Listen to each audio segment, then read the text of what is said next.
Welcome back to High Performance Computing. Today we have our lecture 4, Advanced MPI Techniques, and this is the second part already.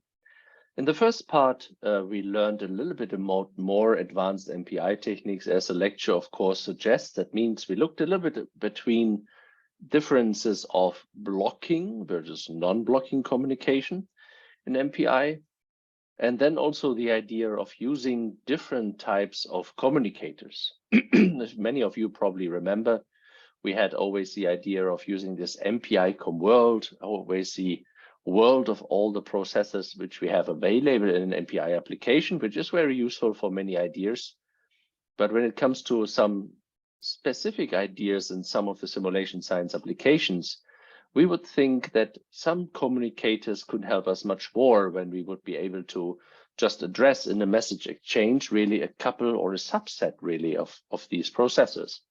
And we learned that this is actually possible. We had the MPI split, if you remember, in the first part, that enables us, for instance, one idea of cutting down a, let's say, larger communicator like MPI world into smaller different pieces. We used the color coding among 4 processors.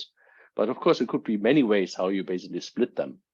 However, one specific one is quite interesting that we looked in the first part, which reflects the idea of many of the simulation science applications, really.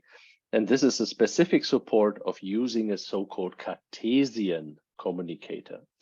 And there's also MPI support for that. So you basically have a very nice abstraction layer over the network topology. You don't really need to know, when you think about a Cartesian grid 3x4 or 4x4, whatever it is, what would be now the ranks when you want to have, let's say, a boat over the ocean. You basically crunch down a domain, let's say, in 4x4 pieces, and then you have suddenly 16 tiles, and you want to communicate that the boat is moving from one, let's say, from rank 0 over to rank 1, rank 2, rank 3, in the horizontal or in the vertical, maybe also. And you don't want to really, basically be responsible for all of that, to manage now where is which rank, and so on. And we learned that with the shift operation in the Cartesian communicator world, we basically get the coordinates basically out of this. And this helps us in many applications that have some systematic behavior. You could say, again, the wave propagation. If you want to have an ocean simulated properly, you probably want to think about the law of physics in the waves and combine that with the wave heights in the other tiles and so on, and the wind and so on. So you come more to more aspects. Of course, the way how you do it then in each tile would be very similar, but you have to communicate the results, of course, also with the shifts to your surrounding neighbors in order that they can also then compute in the next time step the proper wave height. But this is all, let's say, what we had in the first part of the lecture. At the end there, we are alluding already a little bit to I/O techniques, which is now basically part of the second part here of lecture 4.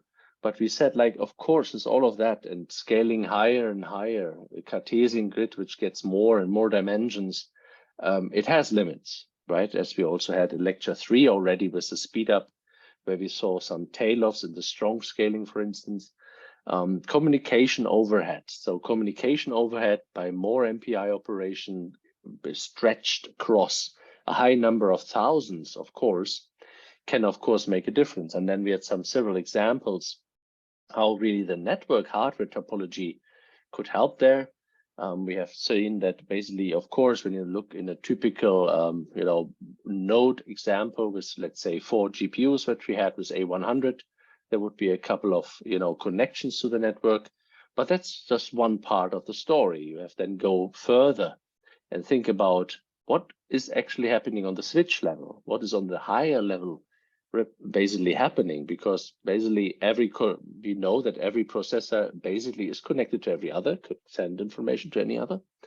But of course, the connections to that might not be in full, like we have seen in the full fat tree example, right, where basically everyone was in a full bandwidth connection with the switches, being able to enjoy, so to speak, the full bandwidth to send to another processor, which is absolutely very costly because you have many switches, you have many connections, and here we talk really about the cable connections, right?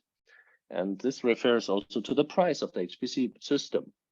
It has quite a significant blueprint in it. So you would say even today, perhaps cores are cheap, and maybe storage in one way or another is maybe also cheap, more or less. But the network interconnect really to enable now all of these cores being interconnected with each other, and then on top of it, the costly switches, they have and take still a quite significant blueprint in the cost of a HPC system. They're not farming systems where basically each processor has no connection to the other, like we would use in some cloud setups in the other complementary course about cloud computing that I give, which is much more high throughput computing ideas. When you want to have applications like numerical weather prediction, where each tile, so to speak, has to communicate the physical properties, the variables with the other tiles or the neighbors. We also say to this sometimes nearest neighbor communication. This connectivity is crucial. And we have learned that you can do there several tricks. We have seen the tree, which was basically oversubscribed a little bit by the number of leaves that you have, but it connects really to the higher level switch then.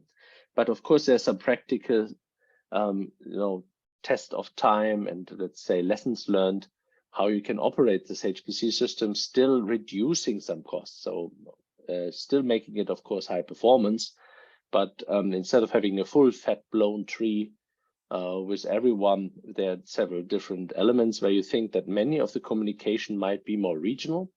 So that means you want to ensure that maybe the connection in the regional aspect of the HPC application might be very good. But then when you go higher and higher, chances are that the communication is perhaps a little bit less. So this was basically alluding a little bit to dragonfly topologies we have seen in the first part, which is then, of course, an interesting topology that you see today actually also in cutting-edge supercomputers like Jewels, for example. But this is not enough, as we have seen also in Jewels. Think about that there was a Jewels booster, which is one part of the modular supercomputing approach, saying there's lots of GPUs inside, but you may want to connect in the application even to a very CPU intensive with high single thread performance cluster. And by having still a very good interconnect to the cluster part, where you can still use MPI across the boost and cluster, that's where it's really get interesting. And where you also have, of course, then good interconnectivity. But this is the way also in a way towards exascale. So you see the difference to lecture 2 is now really going more and advanced topics where at the end we reached task core mappings, which is really a very interesting tuning approach, which actually takes hell a lot of time to do. So there the chances are maybe it's not worth for 1 or 2% to do this. But on the other hand, 1 or 2% of a big application can mean already much more high, basically confidence in some kind of idea of understanding some world phenomena, like, firing trains, as we have learned, but also, of course, predicting the weather, perhaps. So all in all, I come to the point that teaching MPI and all its possibilities will take a full week at least. And forever, basically, there will be lots of workshops around where this course cannot take over all of the MPI techniques and so on. So I encourage you, if you want to work in this field, to check much more that the center somewhere in Barcelona, in Spain, somewhere in Germany, in Jülich, Stuttgart, you name it. There's all the centers around the world, maybe also Finland, CSC. You will find very proper MPI courses. As scientists, often almost for free, if not for free, where you can engage and then learn a whole week about MPI techniques. And even then, I would say you're just starting if you really apply these techniques in parallel. What we had also as part of lecture 3 in a very domain-specific application. And you do this over time using then perhaps also performance optimization tools on top of it. Then you learn over the years how to really use MPI and power computing. So still, this lecture and lecture 2, where it is built on, carry the major essence of MPI and one of the most prominent techniques. But there's one we left out, and this motivates now the second part where I want to come to now. Basically, this is parallel I/O. And all the I/O we left a little bit outside. If you remember, we had basically also always some output that was somewhere in a output of a job in a file, usually always text, hello world and things like that. You can imagine that a real physics application don't think about this. There are multidimensional arrays that have to be stored, physical properties that have to be stored, even if it's the data science application we looked already at, with all the locations of the data items, if you want, in a more Euclidean distance fashion, thinking about clustering and so on. Can we do clusters? All of that needs to be stored somewhere, right? Once the job is done on the supercomputer, you want to drop it to disk to make it persistent, right?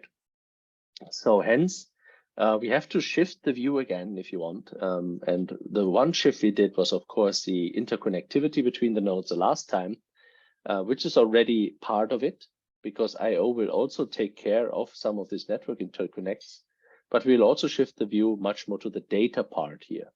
So each of these different cores that maybe do a numerical weather prediction or a data science application with a clustering we learned, have some data here somewhere in the memory.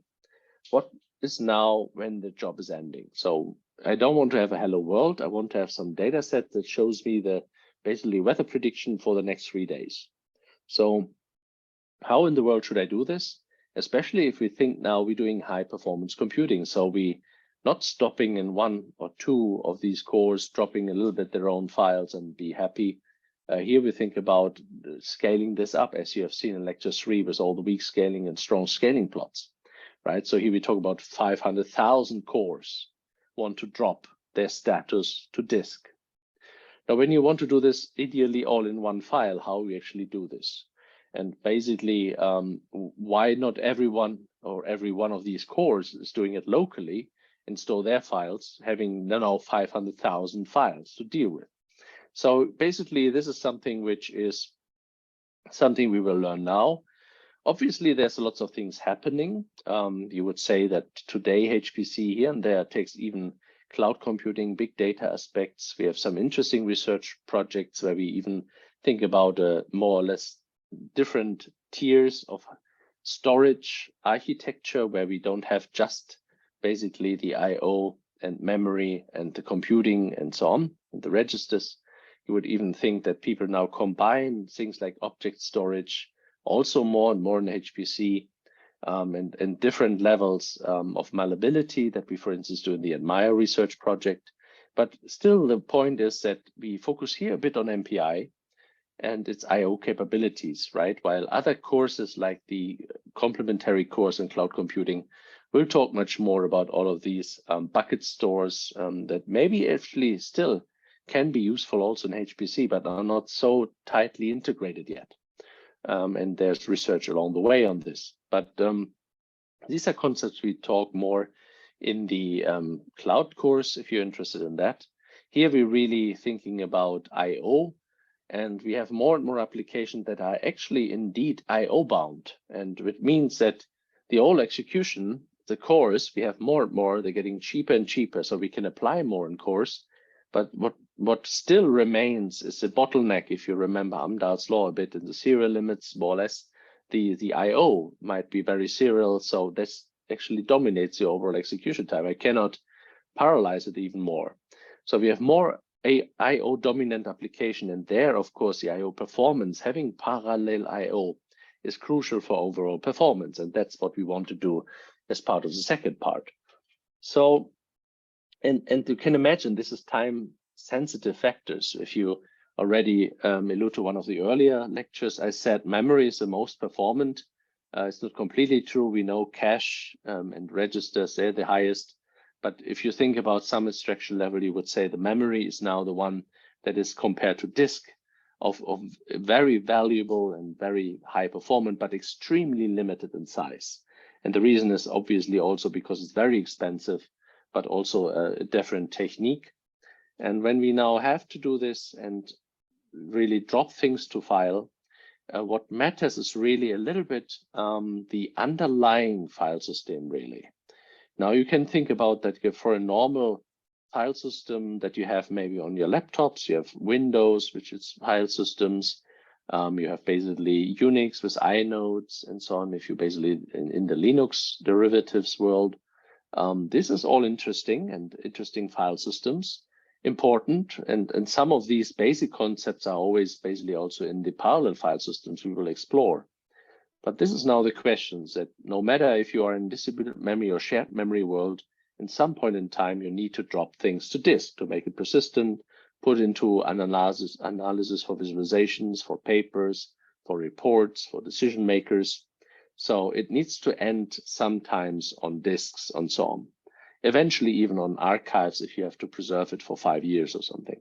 So, but really disks and active ways how to get data back and forth to memory are quite crucial, especially in this lecture when we now think about MPI. So think about this. And of course, the overall idea of having more distributed file systems is something we also address in the cloud computing course. There will be a Hadoop distributed file system that shares some of the requirements we also have here. But here we're talking a bit more lower level, a bit more on the idea of how I can now really more or less communicate with a file that is in parallel existing. So hence also how I can directly do this, let's say as an MPI world technique, right? So I have my old communicator. So maybe I can use it to also think about how I can drop things to disk. It's not obvious to you, but we will see how that materializes, which is quite nice for us. The IO should be straightforward for developers to really use MPI to that extent that you don't have a big massaging to do lots of different things. It should be relatively like the, let's say, modus operandi of MPI to do this. And this is actually supported, but of course also challenging. If you think about dropping data these days, as I said earlier, computing gets more and more cheaper. Data, we have more and more of it. And the more processors we have, the more data we create. You remember the terashake and the petashake of the earthquake that we had on one of the examples of the lectures. To make it more fine granular, these simulations requires more data, more variables, more physical phenomena to be addressed, to be computed, to be calculated, differential equations to be solved. But in the end, you have results which are hell a lot of data. And this is something what we, of course, want to do. And now you could think about how it could look like is that we do something like we have just all of this large scalable amount of course. And always when I talk about the 6, think about that this is just an illustrative example. Here, I think like the 500,000 we can go to. And in exascale, there would be probably millions of cores, which will be very soon normal and de facto standard, right? Like at some point in time, it was 256,000. Then everybody did 500,000. Now we have also accelerators creating lots of data alongside it. Long story short, we see an IO bottleneck a little bit, right? So how you do this properly. And if you think about one way of doing it would be, let's say, having a serial access with one processor that, doing it and would say, okay, I'm responsible for the IO. You say, well, that doesn't sound scalable. If I think that I have here 500,000 processors that send all this data to one fellow that then is responsible for the IO. So what could be the solution? It should be rather a shared responsibility, right? So this where the parallelization should not end and then introduce a serial part. And this could be even an effect that we now see in different of the large scale applications that you also don't want to have the initial status of IO and through that the data to be just, coming via one processor and distributing all this. So basically you want to have the status, how the world is like now when you do numerical weather prediction already loaded into the processors actually in parallel as well and not distributed first. Okay, that's the situation in this tile, and so on.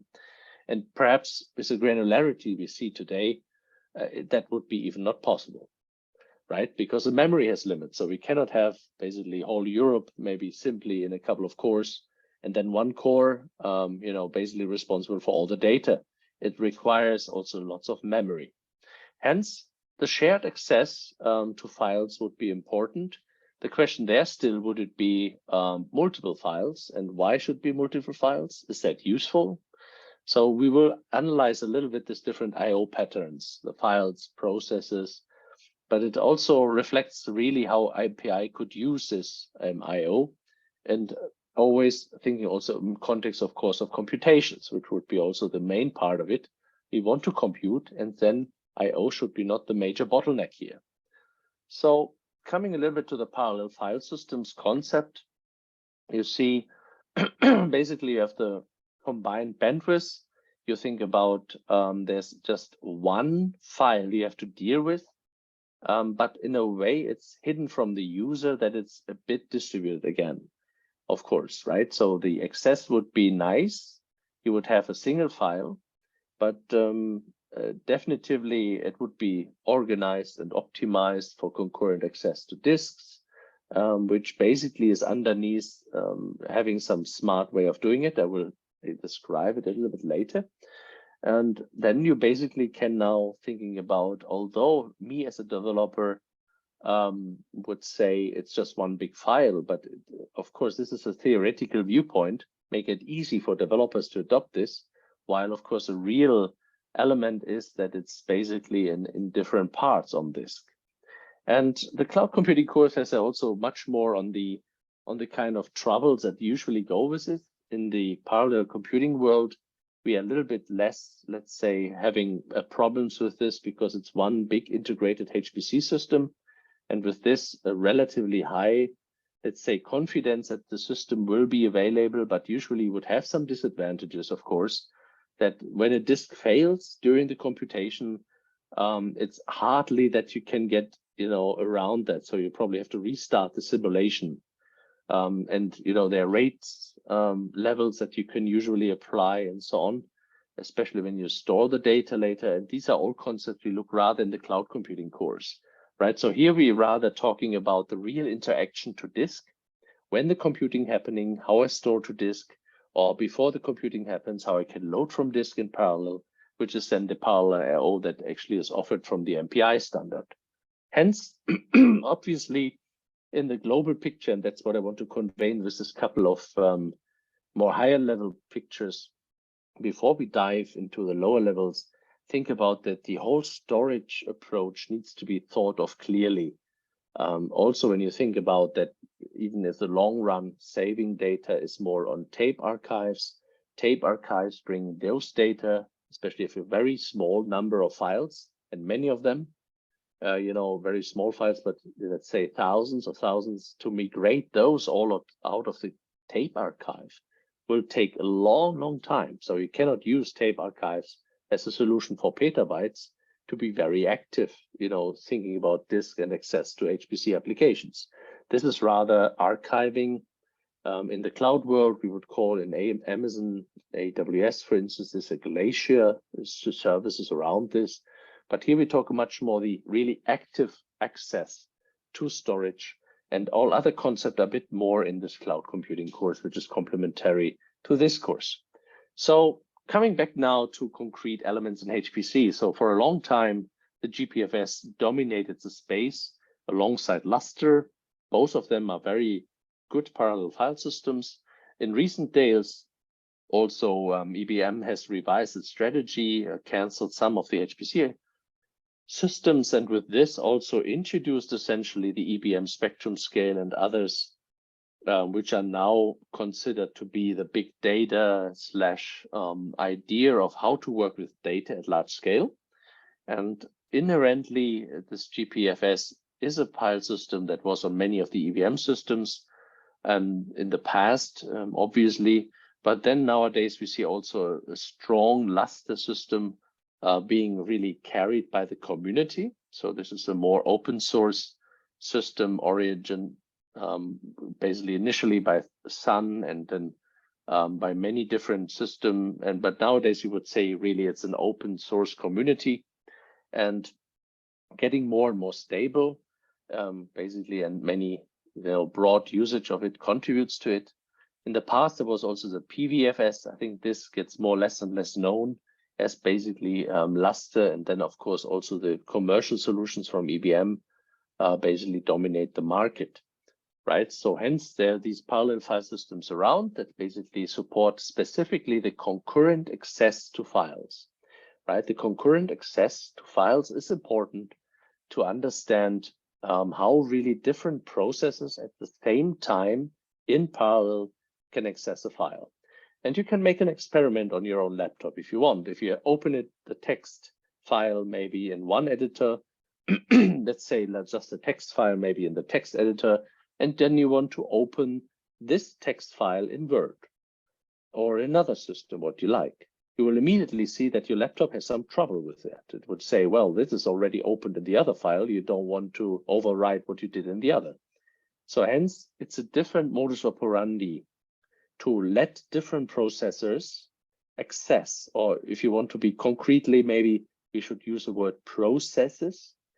Different processes to edit one file is definitely nothing which is so easy, right? Lots of updates, lots of challenges along the way, but these are where these systems are just made for concurrent access to file. And we will learn about this more and more. The way how this works is basically usually with this kind of sort of two-level mapping. We would say it is a single logical file where the developers that, working on different threads in your application, they are very physics dominated or maybe data science oriented. They want to care about their own problems, how I do a clustering algorithm efficiently, how I want to do numerical weather prediction with a very good domain decomposition with proper physics across Europe. They want to focus on this basically on their application domain logic and then dump their file status somewhere.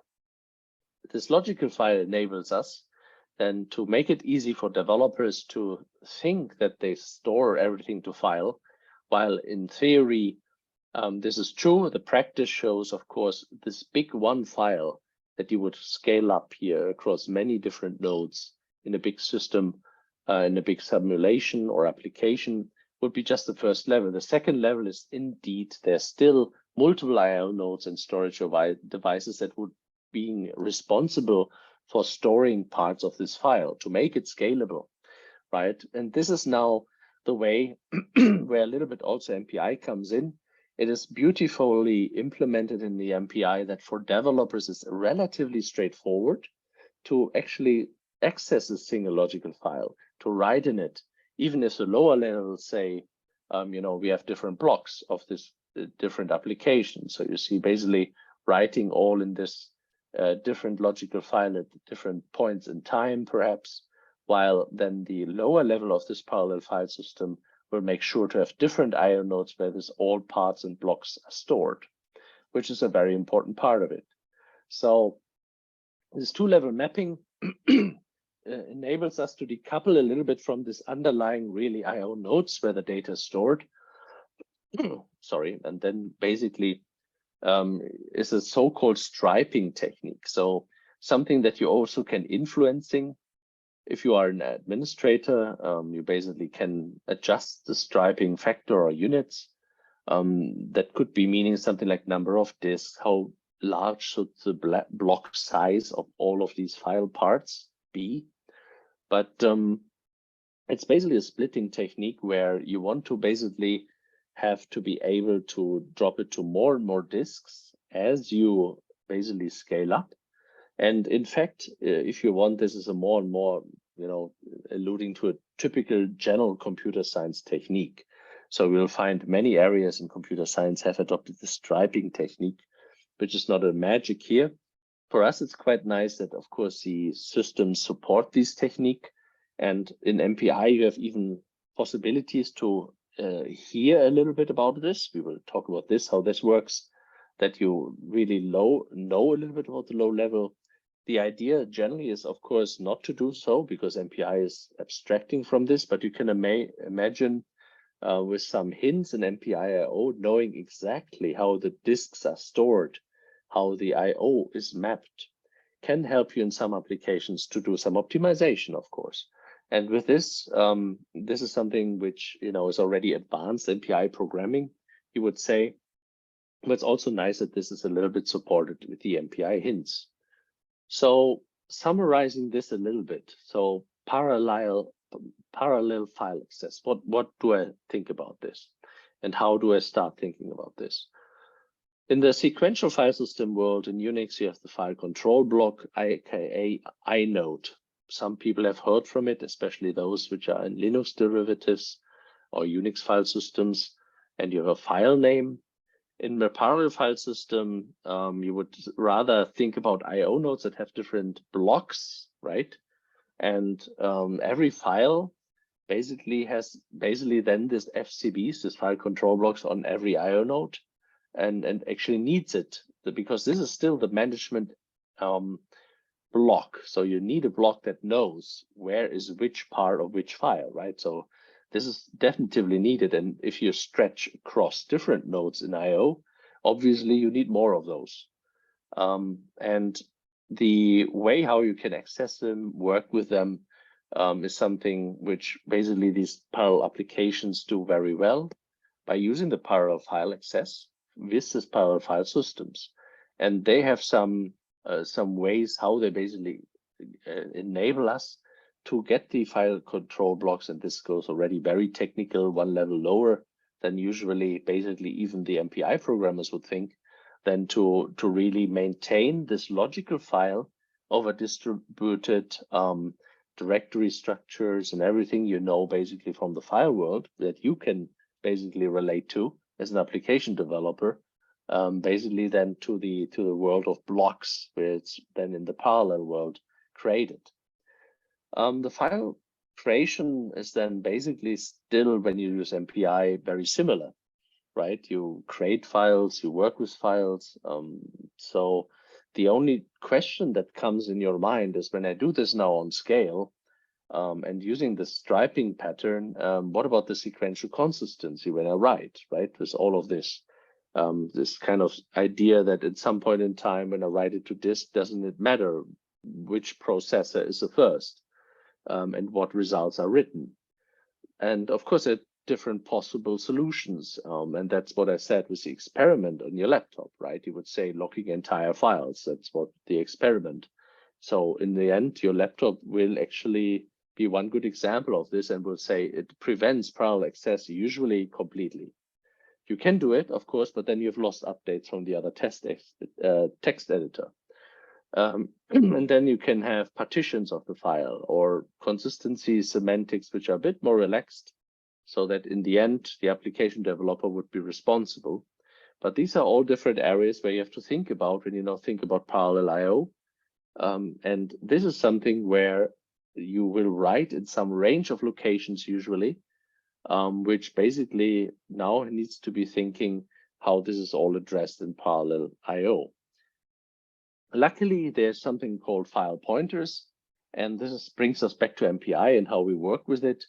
It basically brings us to the idea that we have a certain region which you can use, for instance, so which part is used by which file.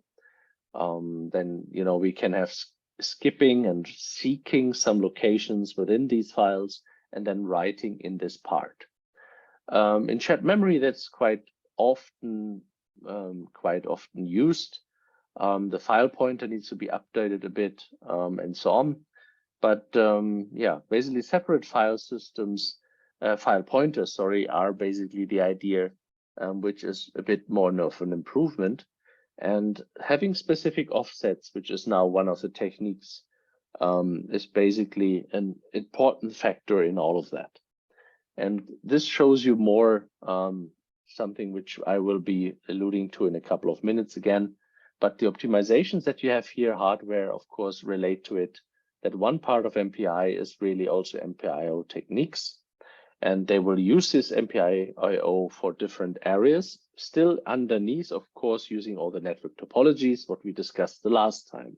But you immediately come to the idea that there could be different ways how you do now the IO, right? So MPIO could be meaning that every task that you see here, or every process, if you want to be precise, has to write its own IO in its own files locally. Right, and lots of still of MPI message exchanges, by the way. Obviously, the computing, the message exchanges will not stop, but at some point in time, everybody drops things to disks. So there they could think about blocking, about non-blocking that we already heard in the first part of the lecture today. And MPIO really supports almost, how to say, the writing and basically this receiving of files is really similar like the send receive, right? And this is so brilliant in the MPIO that it basically is very easy to follow for MPI developers, how to drop things to disks. Obviously, there are really advanced concepts like data types, structures, MPI data types we can drop to disk, things we taught in the last HPC course. We don't go into this so much this time because we have the CFD special, but let's look how that could work and basically how we can differentiate it now from the serial IO that we want to have probably avoided a little bit, right? The serial IO again was every processor in a parallel world would, inform one doing the IO for everyone else in one data file, dropping it to disk. But we also seen from load balance factors, this might be the one being very overcommitted. Firstly, collecting all the data, then writing all the data. So chances are that the process 1 to 4 has not much to do at the time. So you immediately come to the idea, so why do that at all? So let's keep every time local files, one process file per process, right? So in the end, everybody writes locally for its own, has its own status. Very nice. Think about that, the file system is still there. So if you do this with an inode machine, and you would have 500,000 processors that more or less at the same point in time would create or work with 500,000 IO files. So this breaks the complete file system or a normal file system, if you want, because this is not where the systems are up for, right? Still, in order to gather the whole picture, everything has been dropped to disk and you don't have a really overall picture. So you have to work and actually aggregating all of this information. Could be creating quite some contention for the file system. So I would say it might be useful just for a small MPI application. This is fully fine. But if you really scale up higher, then basically this is not really a good idea to do that. And the idea really that then basically is parallel IO, that each process performs IO to a single file. Right? In other words, the file is shared across all of these MPI cores. That's now where the collective idea, so to speak, comes in. Everybody has an own portion in this file, which is, of course, the logical file I was alluding to. Physically, it's still mapped on different levels, but still the idea is that everybody has just one file. Everybody's writing in this with specific parts of the file, and obviously this is really crucial to high performance, right? If you want to do this more or less as a collective operation, this is high performant. Everybody writes in this particular part. And of course, for some part, when you have a really, really high number, this could be still having some contention. That's why we always said IO bound is today definitively happening, right? In these applications. How you would do this in MPI is you need this file handle firstly, and some information about this. Let's call it output file. The rest you already know with com-size rank, com-size.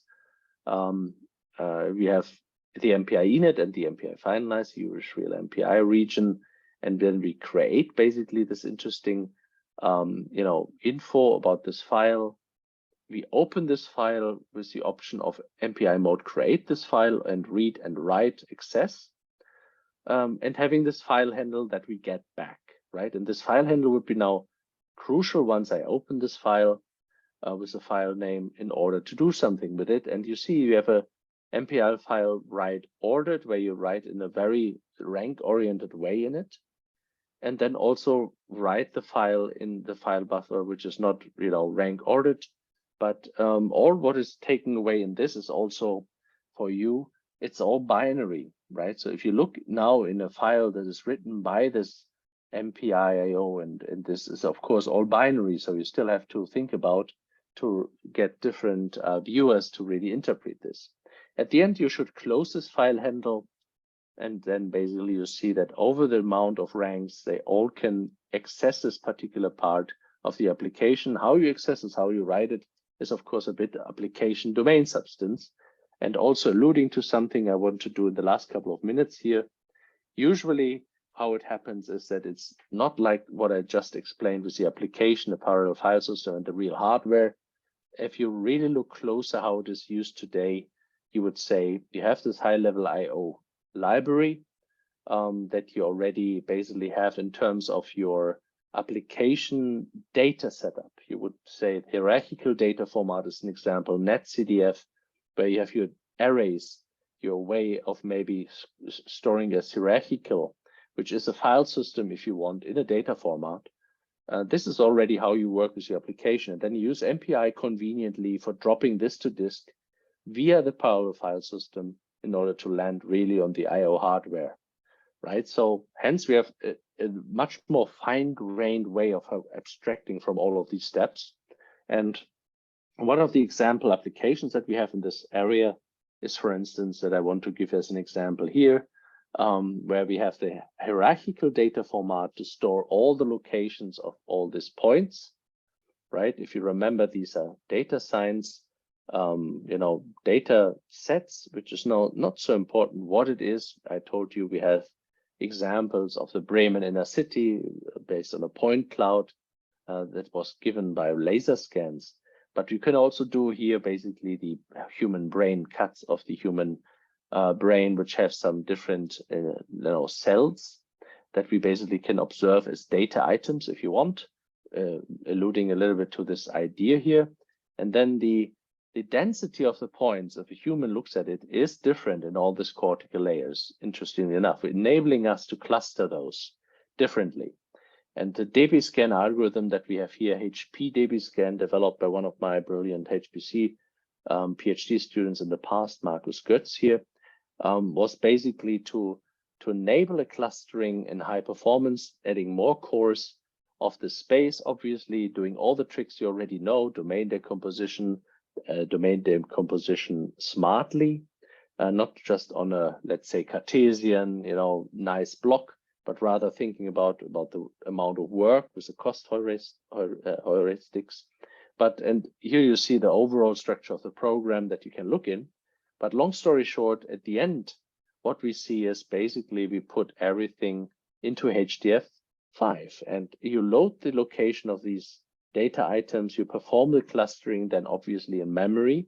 There's a high number, of course, but when you drop it to disk, the result in clustering is this fellow cluster 1 or is this fellow cluster 2. It's get an ID of a certain cluster identity in order to differentiate after the algorithm has been done, basically the local DBScan, and then merge the halos and everything to basically do then an overall DBScan to distribute it, and then cluster relabeling to do the final cluster labels. This is all something where you would say the results are then written back to each of these data items, but alongside the identity of the cluster it was identified to. And this is loaded because here you see there are a lot of rules when it's a cluster density connected, directly reachable, a border point, and so on. This would require a whole lecture to go through. But essentially the point I want to make, it's really used in practice, this hierarchical data format, leveraging basically on a high level parallel I/O down to the low level, but the application developer don't really see it very much. To summarize all of this, I think this is the nice YouTube video that actually stretch across very interesting ideas how you can see the difference between serial and parallel processing. You see that here in a sort of factory way. So I encourage you to look at this video. And I think that's all for today. And the next time we will look a little bit on OpenMP, shared memory programming, to complement the distributed memory programming that we have now spent significant time on. The next time we basically share the view on shared memory. So see you next time.